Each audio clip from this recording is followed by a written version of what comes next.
Let's get some business news now. We've already seen some of it there from Trudy McIntosh in Canberra. Some interesting warnings yesterday, some troubling ones too. But it's all timely, isn't it, Ed? Because the RBA Governor, Philip Lowe, he's due to appear at Senate estimates in, shade under 2 hours' time from now.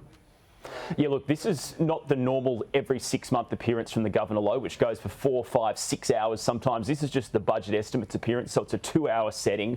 So the questions will probably be a lot tighter, a lot more targeted at Governor Lowe. Obviously, he's under a lot of pressure right now to explain how strong Australia's economy is at the moment. We've seen the unemployment rate go up to 3.7%. Yesterday, some figures from ANZ Roy Morgan showed consumer confidence in the month of May was the lowest monthly average since April 1990.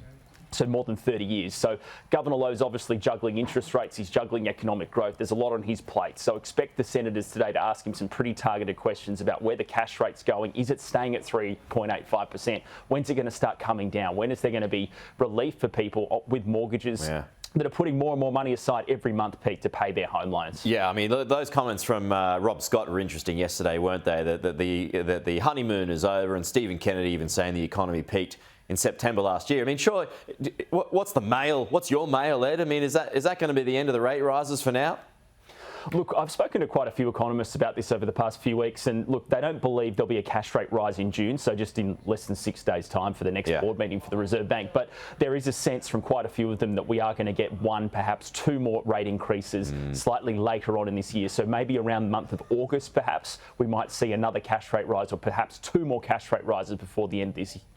So I don't think we're at the limit yet, Pete, to where the cash rate is in Australia. I wonder if that's why more and more leading economists are saying the likelihood of recession may well be increasing. We'll wait and see. Meanwhile, Ed, later this morning, April inflation numbers will be released. Economists predicting inflation will increase to 6.4%. This is not the news that we really want to see, but basically the monthly inflation indicator for the month of March showed inflation was at 6.3% during March. So the expectation today is it's actually going to be either flat or creep ahead very slightly to 6.4% in April. So we know inflation peaked in the December quarter last year and has slowly been coming down. But the data we get from the ABS today is likely to confirm that it's not coming down quick enough, that it's basically remained flat over a 4.5 week period. Which is not really good news for our economy and actually adds more fuel to the Reserve Bank to potentially lifting rates earlier than expected. Oh, wow.